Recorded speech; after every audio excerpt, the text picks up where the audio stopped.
ओम नमो भगवते वासुदेवाय। श्रीमद् भागवत महापुराण के नवम स्कंध में भगवान श्री राम की शेष लीलाओं का वर्णन करते हुए श्री सुखदेव जी कथा में आगे कहते हैं, परीक्षित, भगवान श्री राम ने गुरु वशिष्ठ जी को अपना आचार्य बनाकर उत्तम सामग्रियों से युक्त यज्ञों के द्वारा अपने आप ही अपने सर्वदेव स्वरूप स्वयं प्रकाश आत्मा का यजन किया। उन्होंने होता को पूर्व दिशा, ब्रह्मा को दक्षिण, अध्वर्यु को पश्चिम और उद्गाता को उत्तर दिशा दे दी। उनके बीच में जितनी भूमि बच रही थी वह उन्होंने आचार्य को दे दी। उनका यह निश्चय था कि संपूर्ण भूमंडल का एकमात्र अधिकारी निष्प्रह ब्राह्मण ही है। इस प्रकार सारे भूमंडल का दान करके उन्होंने अपने शरीर के वस्त्र और अलंकार ही अपने पास रखे। इसी प्रकार महारानी सीता जी के पास भी केवल मांगलिक वस्त्र और आभूषण ही बच रहे। जब आचार्य आदि ब्राह्मणों ने देखा कि भगवान श्री राम तो ब्राह्मणों को ही अपना इष्ट देव मानते हैं, उनके हृदय में ब्राह्मणों के प्रति अनंत स्नेह है, तब उनका हृदय प्रेम से द्रवित हो गया। उन्होंने प्रसन्न होकर सारी पृथ्वी भगवान को लौटा दी और कहा, प्रभो, आप सब लोगों के एकमात्र स्वामी हैं। आप तो हमारे हृदय के भीतर रहकर अपनी ज्योति से अज्ञानानंद अंधकार को नाश कर रहे हैं। ऐसी स्थिति में भला आपने हमें क्या नहीं दे रखा है। आपका ज्ञान अनंत है। पवित्र कीर्ति वाले पुरुषों में आप सर्वश्रेष्ठ हैं। उन महात्माओं को जो किसी को किसी प्रकार की पीड़ा नहीं पहुंचाते, आपने अपने चरण कमल दे रखे हैं। ऐसा होने पर भी आप ब्राह्मणों को अपना इष्ट देव मानते हैं। भगवान, आपके इस राम रूप को हम नमस्कार करते हैं। परीक्षित, एक बार अपनी प्रजा की स्थिति जानने के लिए भगवान श्री राम जी रात के समय छिपकर बिना किसी को बताए घूम रहे थे। उस समय उन्होंने किसी की यह बात सुनी। वह अपनी पत्नी से कह रहा था, अरे, तू दुष्ट और उल्टा है। तू पराए घर में रह आई है। स्त्री लोभी राम भले ही सीता को रख लें, परंतु मैं तुझे फिर नहीं रख सकता। सचमुच सब लोगों को प्रसन्न रखना टेढ़ी खीर है, क्योंकि मूर्खों की तो कमी नहीं है। जब भगवान श्री राम ने बहुतों के मुँह से ऐसी बात सुनी तो वे लोकापवाद से कुछ भयभीत से हो गए। उन्होंने श्री सीता जी का परित्याग कर दिया और वे वाल्मीकि मुनि के आश्रम में रहने लगीं। सीता जी उस समय गर्भवती थी। समय आने पर उन्होंने एक साथ ही 2 पुत्र उत्पन्न किए। उनके नाम हुए कुश और लव। वाल्मीकि मुनि ने उनके जात कर्मादि संस्कार किए। लक्ष्मण जी के 2 पुत्र हुए, अंगद और चित्रकेतु। परीक्षित, इसी प्रकार भरत जी के भी 2 ही पुत्र थे, तक्ष और पुष्कल। तथा शत्रुघ्न के भी 2 पुत्र हुए, सुबाहु और श्रुतसेन। भरत जी ने दिग्विजयी में करोड़ों गंधर्वों का संहार किया। उन्होंने उनका सब धन लाकर अपने बड़े भाई भगवान श्री राम की सेवा में निवेदन किया। शत्रुघ्न जी ने मधुवन में मधु के पुत्र लवण नामक राक्षस को मारकर वहां मथुरा नाम की पुरी बसाई। भगवान श्री राम के द्वारा निर्वासित सीता जी ने अपने पुत्रों को वाल्मीकि जी के हाथों में सौंप दिया और भगवान श्री राम के चरण कमलों का ध्यान करती हुई वे पृथ्वी देवी के लोक में चली गईं। यह समाचार सुनकर भगवान श्री राम ने अपने शोकावेश को बुद्धि के द्वारा रोकना चाहा, परंतु परम समर्थ होने पर भी वे उसे रोक न सके, क्योंकि उन्हें जानकी जी के पवित्र गुण बार बार स्मरण हो आया करते थे। परीक्षित, यह स्त्री और पुरुष का संबंध सब कहीं इसी प्रकार दुख का कारण है। यह बात बड़े बड़े समर्थ लोगों के विषय में भी ऐसी ही है। फिर गृहस्थ विषयी पुरुष के संबंध में तो कहना ही क्या है। इसके बाद भगवान श्री राम ने ब्रह्मचर्य धारण करके 13,000 वर्ष तक अखंड रूप से अग्निहोत्र किया। तदंतर अपना स्मरण करने वाले भक्तों के हृदय में अपने उन चरण कमलों को स्थापित करके, जो दंडक वन के कांटों से बींध गए थे, अपने स्वयं प्रकाश परम ज्योतिर्मय धाम में चले गए। परीक्षित, भगवान के समान प्रतापशाली और कोई नहीं है, फिर उनसे बढ़कर तो हो ही कैसे सकता है। उन्होंने देवताओं की प्रार्थना से ही यह लीला विग्रह धारण किया था। ऐसी स्थिति में रघुवंश शिरोमणि भगवान श्री राम के लिए यह कोई बड़े गौरव की बात नहीं है कि उन्होंने अस्त्र शस्त्रों से राक्षसों को मार डाला या समुद्र पर पुल बांध दिया।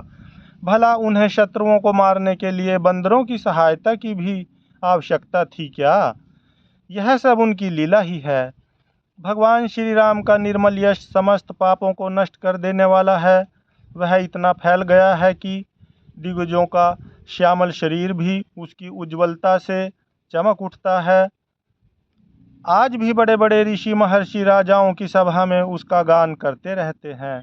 स्वर्ग के देवता और पृथ्वी के नरपति अपने कमनीय किरीटों से उनके चरण कमलों की सेवा करते रहते हैं। मैं उन्हीं रघुवंश शिरोमणि भगवान श्री रामचंद्र की शरण ग्रहण करता हूँ।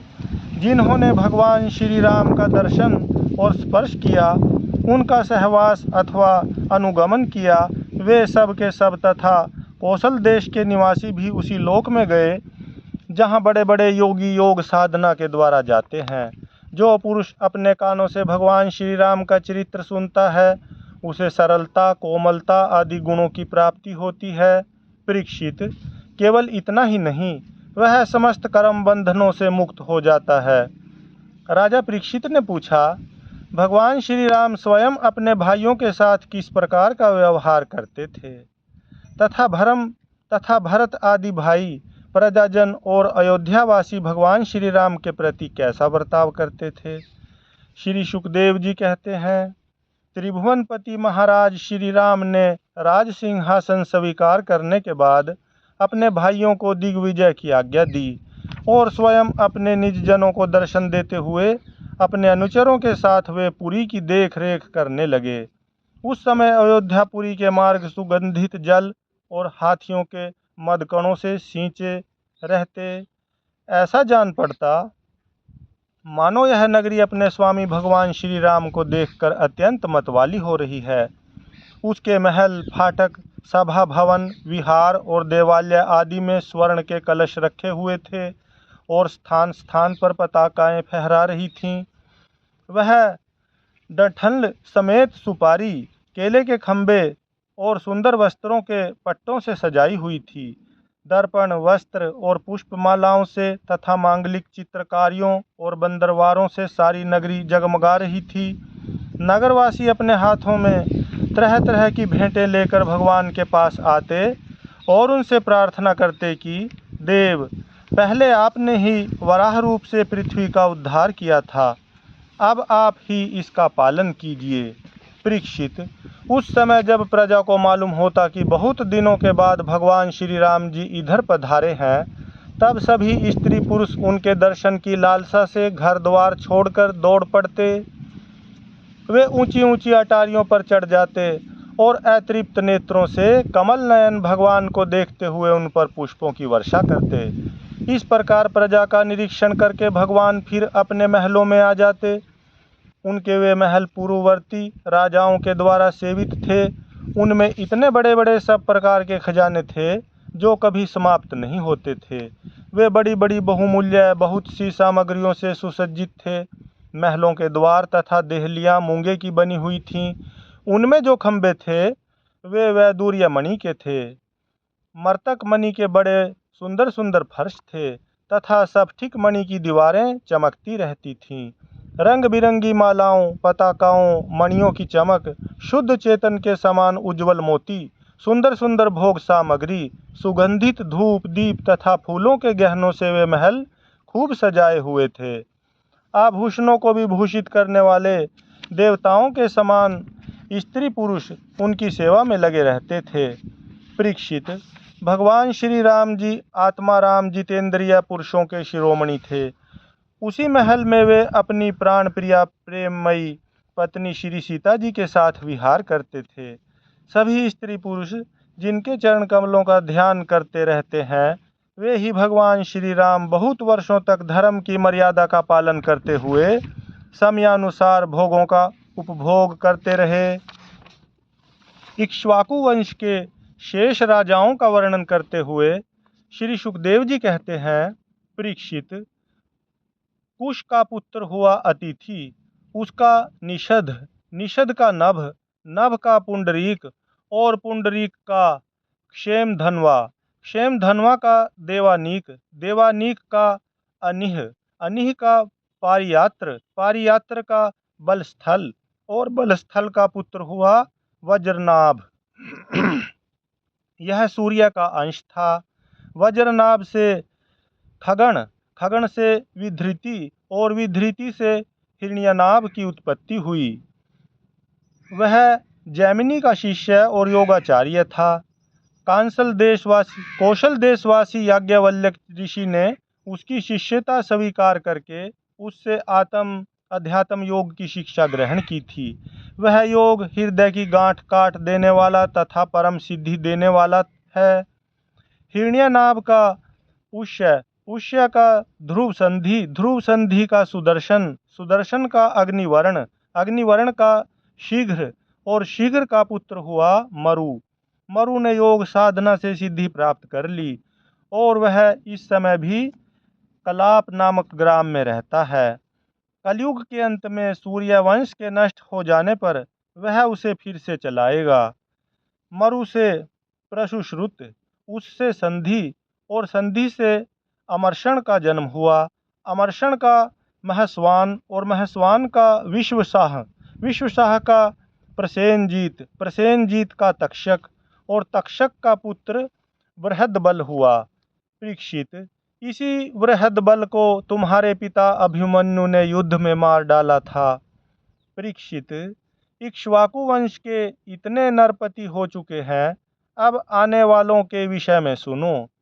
बृहदबल का पुत्र होगा बृहद्रगण, बृहद्रण का उरुक्रिय, उसका वत्सवृद्ध, उसका वत्सवृद्ध, वत्सवृद्ध का प्रतिव्योम, प्रतिव्योम का भानु और भानु का पुत्र होगा सेनापति दिवाक, दिवाक का वीर सहदेव, सहदेव का बृहदशव, बृहदशव का भानुमान, भानुमान का प्रतिकाशव और प्रतिकाशव का पुत्र होगा सुप्रतीक, सुप्रतीक का मरुदेव, मरुदेव का सुन नक्षत्र, सुन नक्षत्र का पुष्कर, पुष्कर का अंतरिक्ष, अंतरिक्ष का सुतपा और उसका पुत्र होगा अमित्रजीत, अमित्रजीत से बृहद्राज, बृहद्राज से बरही, बरही से कृतंजय, कृतंजय से रणंजय और उससे संजय होगा।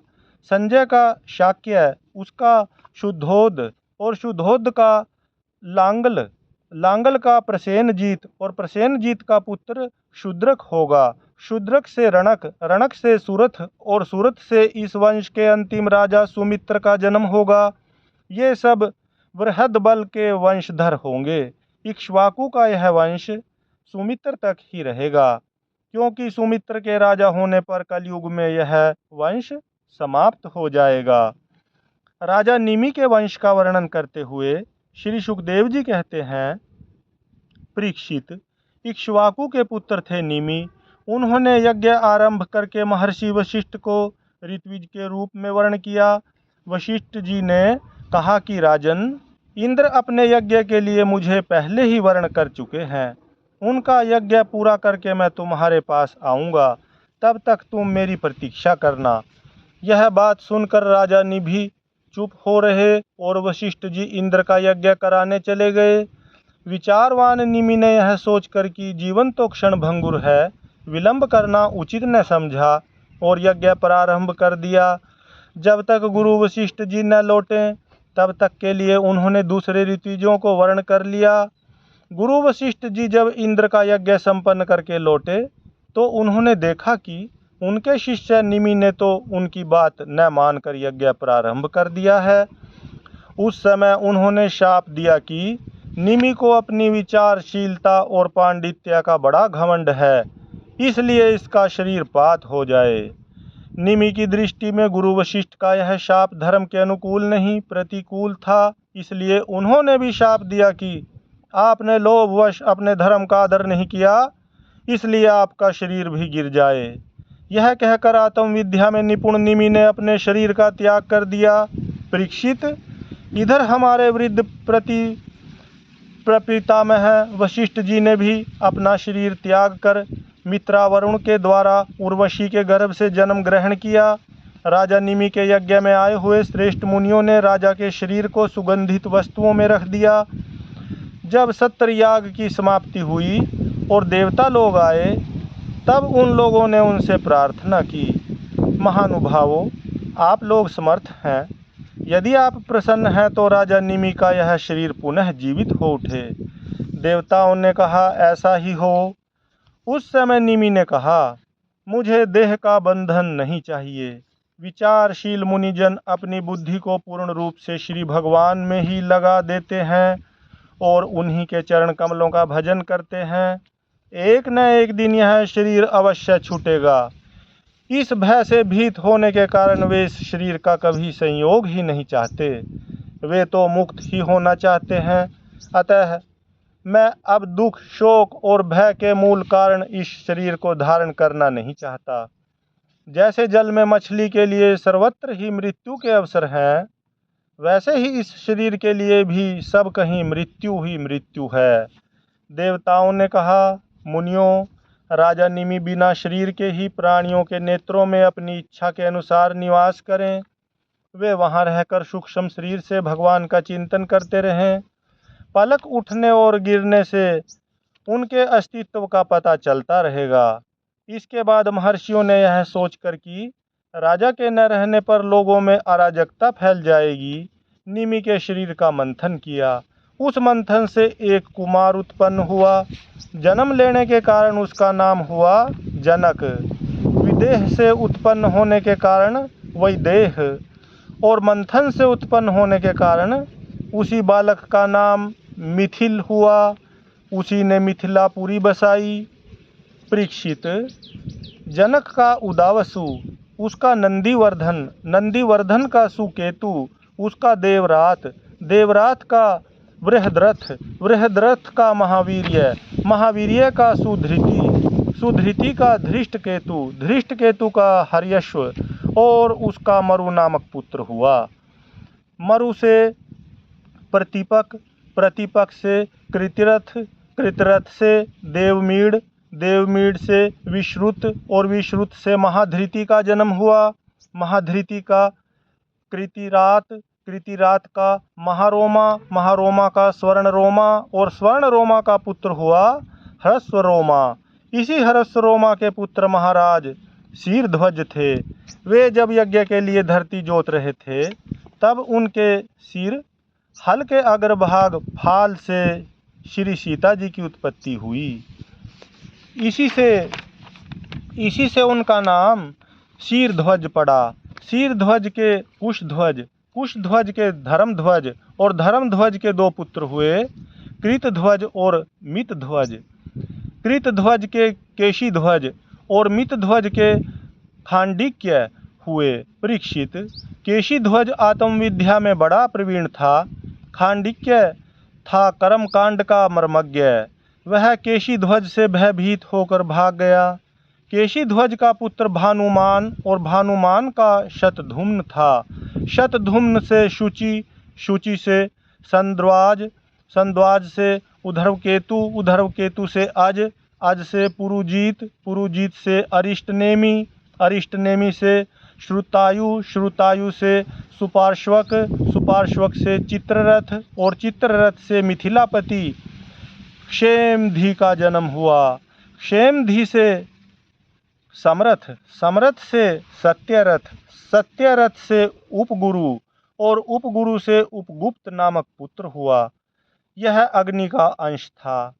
उपगुप्त का वसवनंत, वसवनंत का युयुध, युयुध का सुभाषण, सुभाषण का श्रुत, श्रुत का जय, जय का विजय, और विजय का ऋत नामक पुत्र हुआ। ऋत का शुनक, शुनक का वीतहव्य, वीतहव्य का धृति, धृति का बहुलाशव, बहुलाशव का कृति, और कृति का पुत्र हुआ महावशी। परीक्षित, ये मिथिल के वंश के उत्पन्न सभी नरपति मैथिल कहलाते हैं। ये सब के सब आत्मज्ञान से संपन्न एवं गृहस्थाश्रम में रहते हुए भी सुख दुख आदि द्वंद्वों से मुक्त थे।